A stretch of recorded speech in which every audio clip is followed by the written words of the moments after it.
BCI 뮤직 팀이고요. 앞으로 이름이 딱 정해진 거예요? 네. 그랬으면 좋겠어요. 그랬으면 좋겠어요. 저희를 BCI 뮤직 팀으로 불러주셨으면 좋겠어요. 네. 신기하네요. 저희는 기본도 있네. 네, 맞습니다. 서현서, 윤하성, 이예은으로 구성되어 있고, 이번에 디자인 스프린트 캠프에 김미성하고가 함께 참여해줘서 같이 이름을 넣어서 발표를 진행하도록 하겠습니다. 혹시 예은이는 언제쯤 합류하는가요? 이제 30일 날 도착해서 자가격리 마치고 아마 설 세고 한 3일 정도 있다가 바로 내려온다고 합니다. 네. 알겠습니다. 네. 일단 저희는 공풀이를 시작하고 3주 동안은 아시다시피 캠프에 참여를 했습니다. BCI 캠프, 유니티 캠프, 디자인 스프린트 캠프고요. 오늘은 디자인 스프린트 캠프에 대해서 말씀드리지만 그 전에 뭘 했는지 간단히 말씀을 드리겠습니다. 일단 다들 아시다시피 BCI 캠프에서 이제 BCI 관련 기본적인 이론들을 배웠고 네파 시험 처리랑 매트랩 실습을 해봤고요. 그리고 유니티 캠프에서는 저희가 직접 유니티 이론도 배우고 실제로 게임도 제작을 해봤습니다. 그래서 뭐 퀄리티는 그렇게 좋진 않지만 그래도 재미 면에서 저희끼리 또 재밌게 만들었던 게임이고요. 그리고 디자인 스프린트 캠프를 하기 전에 저희가 좀 기본적인 지식은 필요할 것 같아서 이렇게 선행 연구를 먼저 조사를 했어요. 지금 이 논문 같은 경우는 국제 BCI 해커톤이라는 대회가 있는데 거기서 저희랑 같이 저희와 같은 주제, 뇌파 음악이라는 주제로 그 학부생들이 우수상을 탔고요. 그래서 그 분들에게 연락을 해서 이 논문을 받아봤습니다. 그래서 이 논문을 통해서 저희는 이제 앞으로도 계속 반복적으로 쓰일 것 같은 그런 BCI 관련 용어도 정리를 하고 그리고 뇌파랑 음악을 연결하는 그런 워크플로우도 저희가 참고를 할 수 그 있었고요. 논문이 어디서 나온 거예요?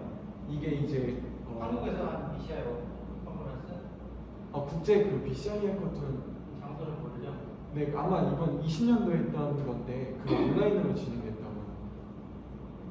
그러니까 이름 보니까 난시 인터내셔널이가 컨퍼런스 하니까 네. 매년 2월달에 하이오니 현지에서 하거든요. 네. 그거 같아가지고 그래서 아. 한국사람들이랑 네, 이거 그 디지스트 학부생. 디지스트 학부생들 네. 위에 제일 아는 정도 성함이 어떻게 되냐? 제 교수님이신 것 같은데 제가 찾아서 알려드리겠습니다. 네, 알겠습니다. 특별히 이게 학부생들이 했던 거다 보니까 저희 수준에서도 되게 참고할 게 많을 것 같다 생각을 했고요. 그리고 여기서는 이제 뇌파 음악을 가지고 송출을 하면서 함께 아로마 테라피로 스트레스를 완화하는 그런 실험을 했었어요. 크게 뭐 유의미한 성과는 없었지만 그래도 저희가 뇌파 음악과 스트레스의 관계성을 파악하는데 좀 참고를 할 수가 있었습니다. 네, 그리고 나서 디자인 스프린트 캠프를 진행을 했고요. 그리고 여러 가지 스텝이 있었는데 중요한 스텝들만 저희가 따로 뽑아서 정리를 해봤습니다. 다음과 같은 스텝대로 다시 말씀을 드리겠습니다. 먼저 저희가 문제를 정의를 하는 걸 이제 저희는 이전에 주제를 뇌파 음악으로 잡고 나서 했기 때문에 그걸 베이스로 문제 정의를 해봤는데요. 네, 잘 보이시죠? 잘 보여요. 네, 알겠습니다. 네, 이런 식으로 투표도 해봤고 했는데 조금 더 중요했던 것들 말씀드리면 저희가 이전에는 그 스트레스나 감정 상태에 대해서는 고민을 해봤지만 디자인 스프린트 캠프가 이제 창업을 염두에 두고 하는 것이기 때문에 그런 것과 관련해서 또 다른 문제 정의를 새롭게 해봤습니다. 그래서 사람들이 스스로 자발적으로 참여를 할 수 있는지 여부와 그리고 이걸 좀 유익하게 사람들에게 영향을 줄 수 있는지 그리고 좀 장비들이 이렇게 비싼데 이런 걸 살 만큼의 사업 가치를 우리가 입증할 수 있는가 이런 문제 정의를 해봤고요. 그리고 나서 모두의 동의하에 재능이 없어도 사람들이 쉽게 작곡하면서 자신을 표현하고 창조한 음악을 다른 사람들과 공유하며 유익한 컨텐츠로서 즐긴다는 저희의 궁극적인 목표도 설정을 해봤습니다. 네, 그 다음 스텝으로는 이제 이런 목표들을 위해서 어떤 제한사항이 있을까를 생각을 해봤고 그 중에서 중요했던 건 어떻게 컨텐츠와 결합해서 이 뇌파 음악을 유익하게 즐길 수 있을까 그리고 사람들이 쉽고 높은 질의 음악을 만들 수 있는지랑 그리고 스트레스나 감정 상태를 작곡에 반영할 수 있는지 여부에 대해서 저희는 제한사항을 두고 진행을 했습니다.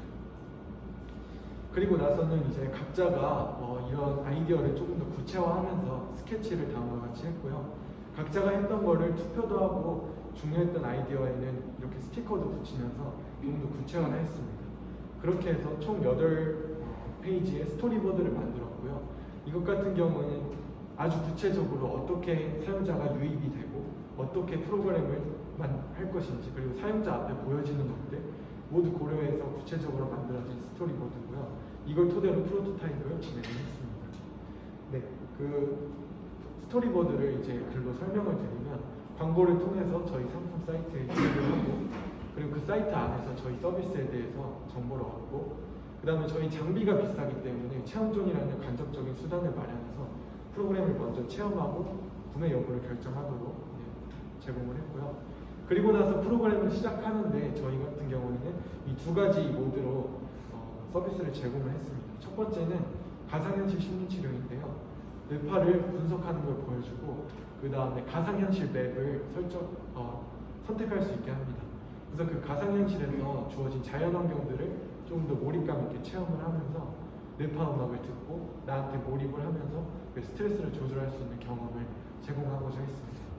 두 번째는 이제 이렇게 만들어진 뇌파 음악을 가지고 커스터마이징을 할 수 있도록 했는데 여기에 자기가 원하는 악기를 추가하거나 작사를 하는 등 조금 더 나의 의도와 창조성을 부여할 수 있도록 만들었고요.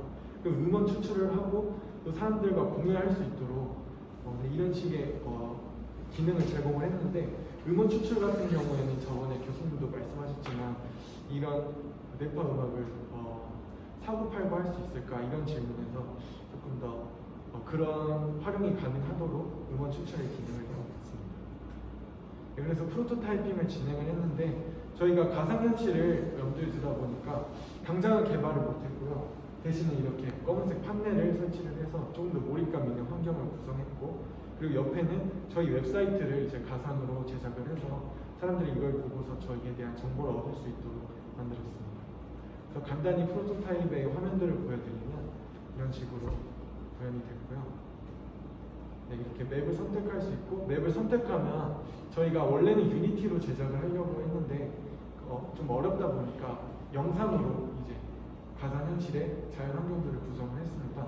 거기에 이제 음악 같은 경우도 그냥 따와서 저희가 조금 편집을 했는데 다만 여기에 우리 상태가 반영되는 것처럼 느끼게 해야 됐기 때문에 템포를 느리게 했다가 빠르게 했다가 이런 식으로 해서 당신의 상태가 지금 반영이 되고 있다 음악에 이런 식의 좀 생동감을 주도록 했습니다.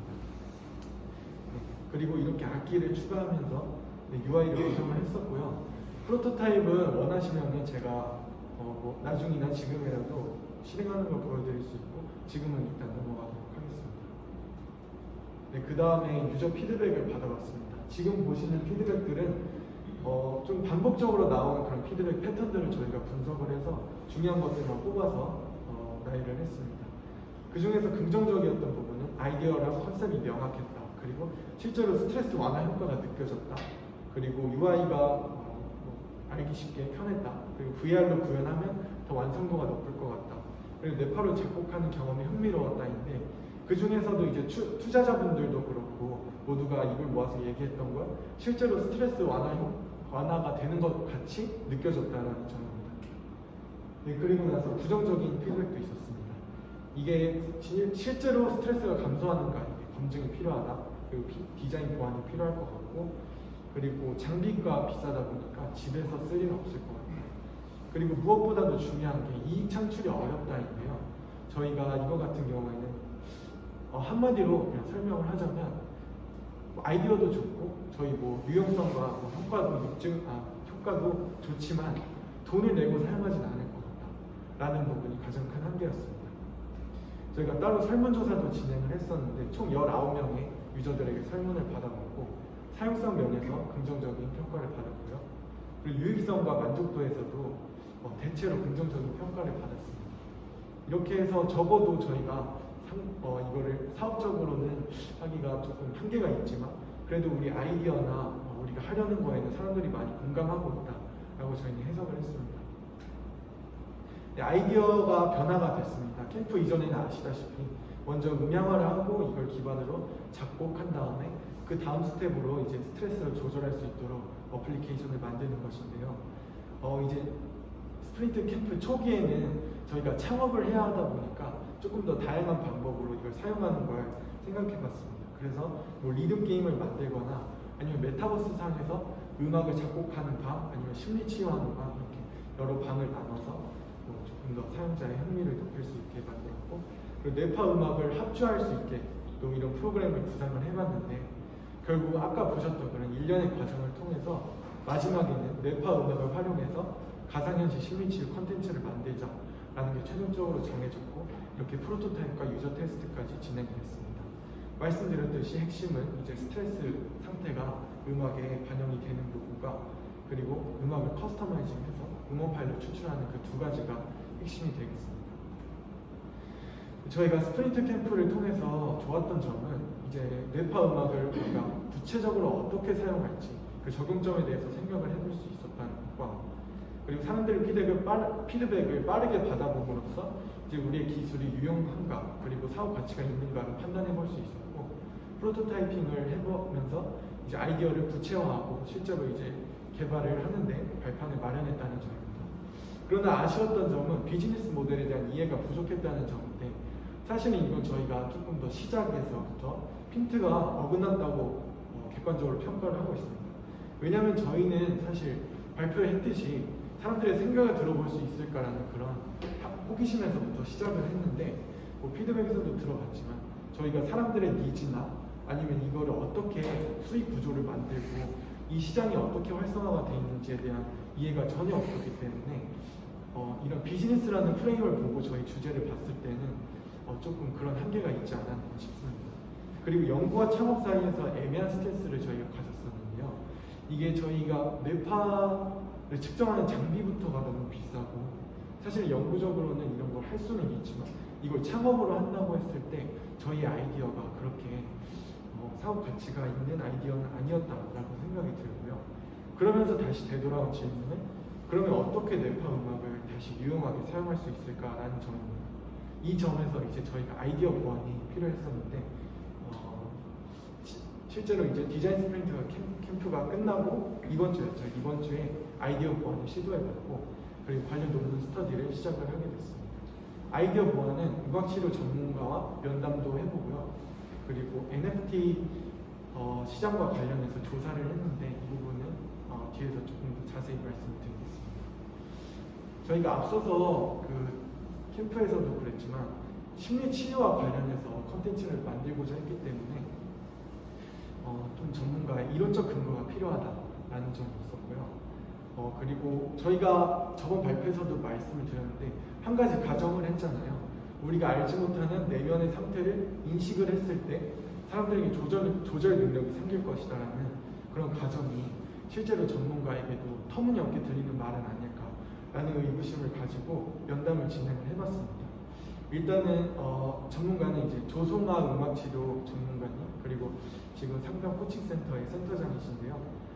저희 아이디어 자체에 생각보다 엄청난 흥미를 가지고 계셨고 또 격려도 많이 해주셨습니다.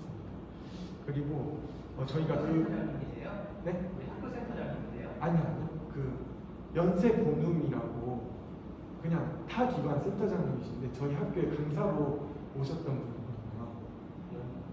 포항이세요? 아니요. 평택 파주에 계세요. 사주에? 네. 그 온라인으로 진행했었어요. 온라인으로 네. 전화했어요? 네. 연락을 하니까 바로 연락이 오는 거예요? 네, 제가 수업을 들은 적이 있었어요. 수업을 들었었구나. 네. 강의를 하셨었나 봐요. 네, 그 한 과목 이렇게 열고 계십니다. 계시는 곳이 센터 이름이 뭐라고요? 연세 본음 상담 코칭 센터. 연세 본음? 본음? 네, 예. 본음인데 이게 줄임말입니다. 보듬고 본음. 네. 예, 보듬고 나눔한다 이거를 줄여서 보눔센터라고. 본음. 예. 본음. 상담 심리치료센터. 네, 상담 코칭 센터. 상담 코칭센터. 네. 그 중에서도 예술 치료와 관련해서 치료가 이루어지는 거죠. 그렇게 해서 네, 피드백을 받아봤고, 그래서 저희의 가정이 아주 말도 안 되는 거 아니에요. 상태 조절을 하는 게 가능하고 그걸 심리치료에서 핵심적으로 사용하기 때문에 내담자의 그 상태를 이렇게 표출하게 하는 것도 중요한 일이다라고 말씀을 하셨는데, 다만 이거를 조절하는 능력이 생기는가는 많은 공격을 받을 수도 있고요. 그리고 이론적 근거가 필요한 부분이기 때문에 이렇게 조절 능력이 생긴다보다는 상태를 알아차리는 것까지만으로도 좋은 시도가 되겠다라고 말씀을 해주셨고, 실제로도 자기 상태를 알아차리는 것까지 도와주는 그런 프로그램만 해도 네, 굉장히 활발히 일어나고 있다고 합니다. 그리고 나서 저희가 말씀드렸던 거, 나의 상태를 확인할 수 있으면 시각화도 괜찮고 수치화도 괜찮은데 왜 음악이어야 하나? 거기에 저는 의문을 가졌었는데요. 거기에 대해서 말씀해 주신 건 이제 시각화나 수치화는 일단은 현재 많이 나와 있는 그런 방법이기도 하고, 그리고 이게 단순히 음악을 만들어내는 게 아니라 어떻게 보면 간접적으로 내가 음악을 창조를 하는 거잖아요. 그러면서 내 상태를 가지고 내가 다시 확인하고 이 순환하는 과정이 실제로 심리치유에서도 중요하게 쓰이는 과정이라고 합니다.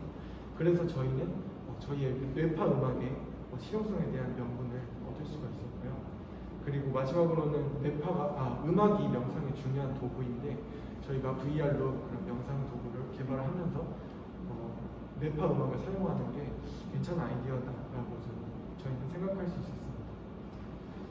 네, 그리고 나서 NFT와 관련해서 조사를 해봤습니다. 이거는 이제 교수님이 예전에 이거를 사고 팔 수 있도록 하면 어떨까라는 그 말씀에서 저희가 조사를 시작을 해봤는데, 일단 NFT에 관해서 알고 계시다고 생각을 해요. 요즘 핫한 주제긴 한데 NFT 아트에 대해서 말씀을 조금 더 드리면, 이제 디지털 예술 작품의 고유성을 갖게 해서, 원래는 디지털 상에서는 예술 작품이라는 게 그냥 복제도 가능하고 얼마든지 누구나 나눌 수 있는 걸 가지고 토큰화 시켜서 여기 소유권을 부여를 하는 겁니다. 그렇게 하면서 이제 예술 작품을 온라인상에서도 사고 팔 수 있게 하는 건데, 저희가 이 NFT 아트 시장에서 주목했던 부분은 다음과 같습니다. 일단은 디지털 아트의 상업화, NFT를 통해서 상업화를 할 수가 있게 됐죠. 그러면서 예술 산업 시장이 확대가 됐다는 점인데, 이 말은 다시 말해서 예전에는 이제 예술 작품을 정말 고상한 사람들끼리 모여서 경매를 하고 그렇게 그들만의 일이 됐지만, 지금은 누구나, 지금 뉴스에도 나오듯이 중학생도 예술 작품을 올릴 수가 있고요. 이제 누구나가 이 산업에 뛰어들 수 있고, 그리고 단순히 예술 작품 그 가치뿐만 아니라 재테크의 방법으로서도 이걸 사용하고 있다고 합니다. 그리고 나서 이제 전에도 저희의 한계라고 말씀드렸던, 이제 이게 예술적 가치가 있냐, 그냥 뇌파를 음향화한 거 아니냐라고 말씀하는 부분에서, 일단 NFT에서 사람들이 그 작품을 사는 심리를 보면요, 이게 단순히 이게 예술적 가치가 있고 이게 내가 보기에 아름다워서 산다라기보다는 뭔가 그런 고유성이 있고 이 예술 작품에 담긴 특별한 의미를 내가 소유하고 싶기 때문에 이걸 사는 거거든요. 그래서 보시면은 트위터 사장의 첫 트윗이 엄청난 가격에 팔린다. 사실 그 트윗이라는 게 예술 작품은 아니잖아요. 다만 거기에 의미를 부여하는 사람이 있고 그거를 가치를 매겨서 샀던 거기 때문에, 저희도 얼마든지 음향화만 할 수 있다면 이렇게 의미를 부여할 수 있지 않을까. 그리고 조금 더 발전시켜서 생각해 본 건 뭐냐면, 저희가 일반 사람들의 뇌파 소리도 흥미로울 수는 있겠지만, 예를 들어서 조현병 환자나 아니면 ADHD, 자폐 스펙트럼 환자들의 소리를 들어본다고 했을 때 그거 나름대로도 의미가 있고 여기에 공감해주는 사람이 있지 않을까 싶어요. 그러니까 나한테 조금 분리할 수 있는 그런 특징을 예술로서 승화시킨 이 작품에 대해서 누군가 한 명이라도 공감을 한다면 이 작품은 상품성이 있다고 생각을 하고요. 그래서 이 NFT 시장에서 저희의 명확한 컨셉과 그리고 다양한 이런 재창조 가능성, 그리고 저희의 고유성과 이런 흥미로운 주제가 강점이 되겠다라는 생각을 했고, 저희가 디자인 스프린트 캠프를 또 할지 모르겠지만 또 다른 창업의 형태로서 이런 예술 산업으로 발전시킬 수 있지 않나, 이런 생각을 해봤습니다. 그리고 마지막으로는 저희가 어제 오늘 지금 보시는 이 논문을 스터디를 했는데, 이 논문도 뇌파 음악과 제너레이티브 아트라는 거를 개발하는 그런 논문이었습니다. 이 논문을 스터디하게 된 이유는 이제 전체적인 이제 개발 과정에 대한 설계가 명확하고 그 다음에 각 장비들에 대한 비교도 나타나있고요. 거기에서 우리가 당장 써볼 수 있는 마인드웨이를 사용했기 때문에 당장 따라해보면서 배울 수 있겠다라는 생각이 들었고, 그 다음에 실시간으로 이 마인드웨이를 통해서 데이터를 처리하고 그 코드로 만들어서 응용하는 것, 그리고 음향화 작업, 그리고 이렇게 비슷한 작업에 대한 분석까지 잘 나타나 있기 때문에 이 논문을 스터디를 하게 되었습니다. 향후 계획은 조금 그냥 대략적으로 잡아봤는데 뭐 데이터 전처리도 실습해보고 그리고 음악 변환 프로그램도 공부를 해볼 예정이고요. 대체적으로는 이제 공부를 조금 하면서 설계를 하는 과정을 거치려고 합니다. 네, 여기까지 발표를 마치겠고 질문 있으시면 해주시면 감사하겠습니다.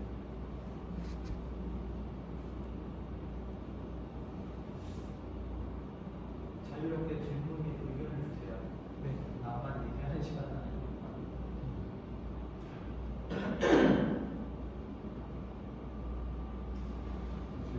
네, 말씀해 주세요. 평소에 봤던 부분에서 네. 회사를 통해서 이제 음악을 만들어서 그 샘플링에 대해서 들을 수 있을까요? 샘플입니다. 네, 그래서 네. 데이터를 음악으로 변환시키고 들어서 자료가 올라와 있을 때 아, 네. 지금 들을 수 있을까요? 아, 저도 뭐 영상이나 이런 것들을 찾아보려고 했는데 이 사람이 직접 했던 거는 영상으로는 없더라고요. 그 제너레이티브 아트 그 구현한 건 있었는데 그 음악으로 했던 거는 영상이나 실제로 들어볼 수 있는 자료가 없다고 저는 찾았습니다.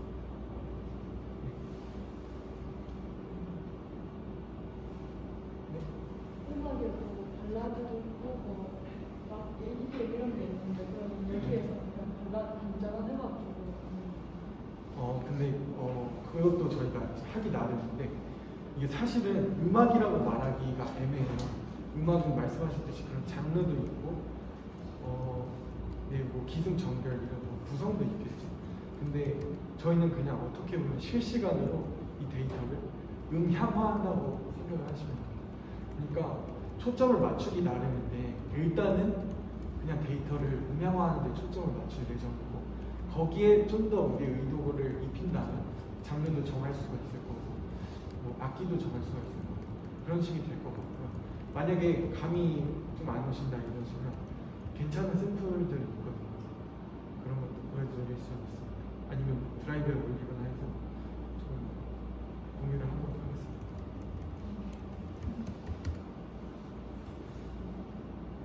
아까 그 네. 이슈 관련된 것, 네. 네, 빨간색 바꾸는데 여기 네. 아쉬운 점, 저거는 이제 본인들이 생각한 거에 아니면 피드백을 보낸 내용이에요. 아 이거 저희가 생각해 피드백을 통해서 저희 부족했던 점에 대해서 생각을 했었습니다. 그럼 피드백은 어떤 피드백이 있었어요? 그 이제 피드백 나타났던 게 이런 여기서 이제 네 이런 피드백이었는데 근데 지금은 이렇게 좀 밸런스가 있잖아요. 긍정과 부정. 근데 그 저희가 설문조사를 했었고 거기에도 좀 의견을 간단히 정리를 나눴었는데 거기에 상당히 그 괜찮았어요. 괜찮았어요? 네. 보여드릴게요. 네, 네, 알겠습니다.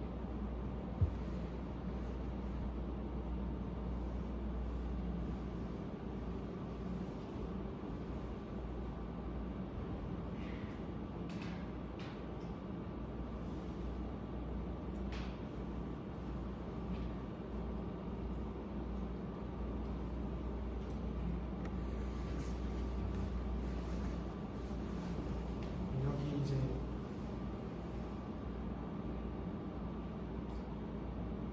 네. 왼쪽은 뭐 긍정이라고 볼 수 있고요.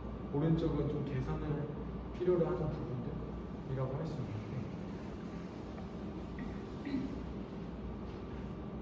대체적으로 제가 느끼기에는 긍정 부분에서는 우리 아이디어의 핵심적인 부분이 많이 언급이 됐던 것 같고 부정적인 부분은 예를 들어서 UI나 이렇게 좀 간접적인 거라고 해서 저는 그냥 전체적으로는 괜찮은 편인 것 같다 이렇게 판단을 했었습니다.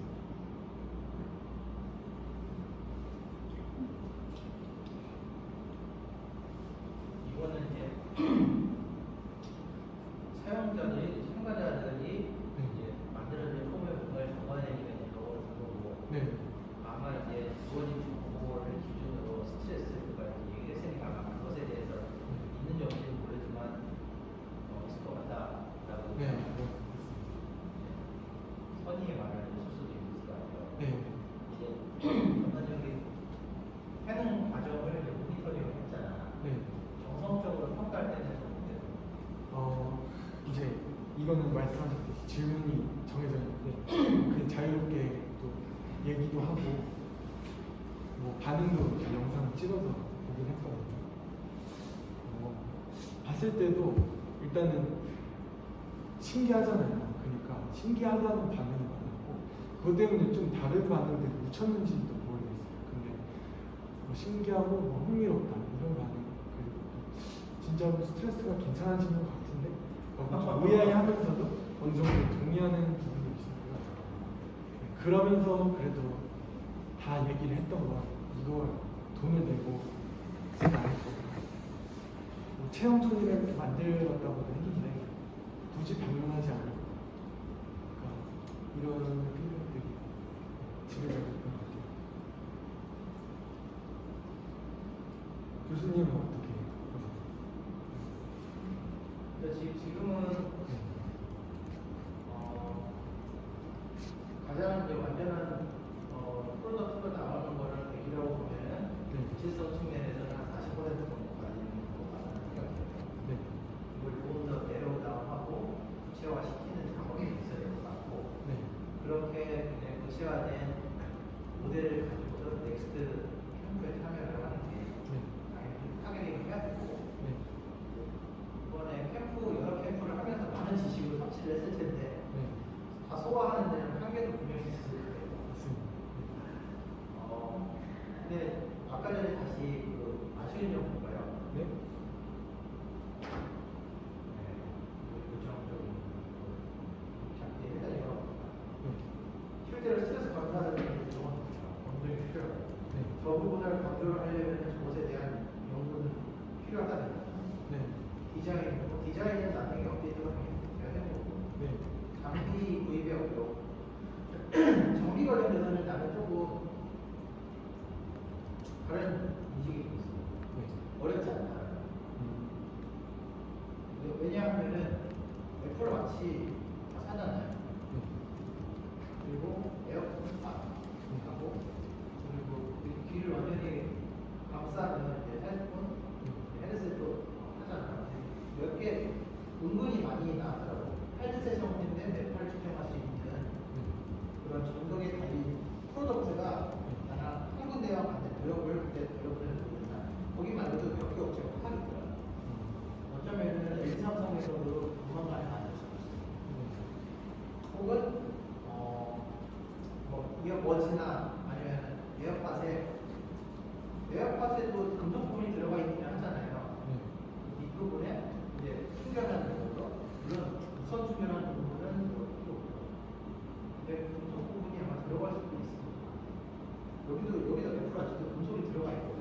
시질 시장에서 금속이 들어갈 수밖에 없고 그러니까 금속의 단점은 사람에게 차가운 느낌을 주고 쾌하지 않는 근데 그게 어느 정도냐 크기, 질감에 따라서 그런 부분들은 이런 프로덕트들이 좀 극복하는 모습을 보인다고 봐요.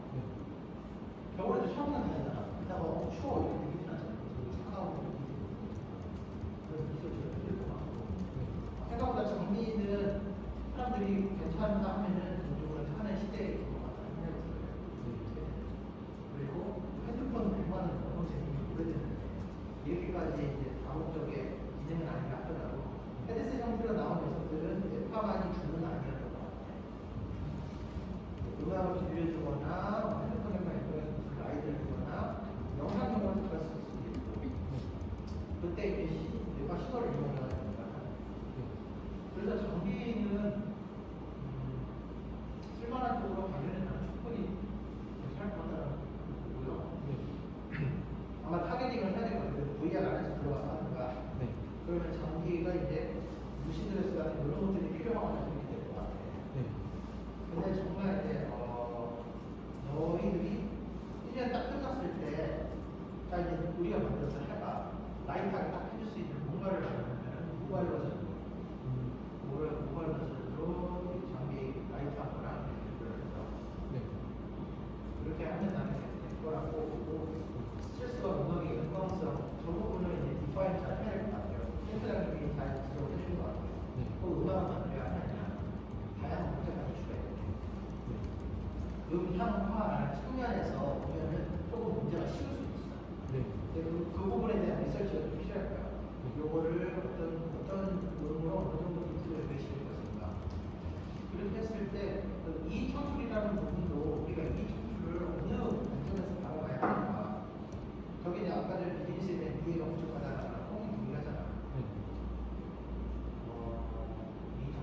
좀 저기 아쉬운 점까지 잡아봐요.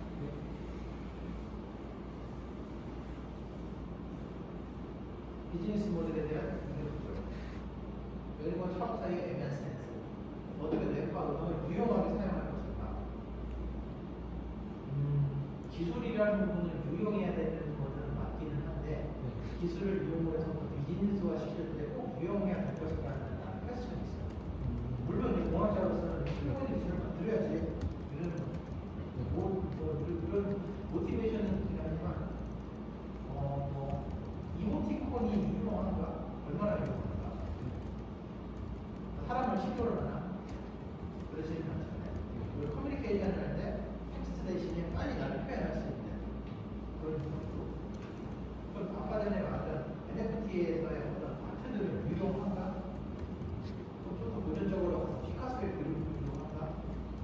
왜 그걸 사람들이 그렇게 몇없이 생각할까? 그런 것들이 지금은 이제 IT 플랫폼으로 인해서 평소에 누리지 않는 서민들 포함해서 우리들에게 지금 대표 거거든요. 누구나 아트를 제작을 하고 아트에 대한 역사 나는 잘 모르지만 아트에 대한 역사를 공부를 해도 그게 되게 재밌어요. 현대 기술로 보면서 아트가 어디까지 있나 공장에서 찍어내는 아트가 아닌가 화장실 조명도 아트는 아닌가 심지어 이런 것도 있었거든요. 그러면은 내가 뭔가를 만들어내면 거기서 나는 되게 포인트가 될 수도 있을 것 같아요. 우리 초점을 맞추면은 은양화 시키는데 초점을 맞추고 이것을 어떻게 해서든지 현재 있는 플랫폼에 이식을 시킬 수가 있을 것입니다. 접근성을 확 끌어올리기 위해서 메타버스 안에 아니면 카카오톡 선물하기 안에 아니면 어떤 플랫폼 안에 좀 그렇게 들어가야 돼요. 만약 그렇게 된다 했을 때 정말 그냥 단순히 음향화 시키는 것만으로는 어쩌면은 재미가 없을 수도 있을 것 같아요.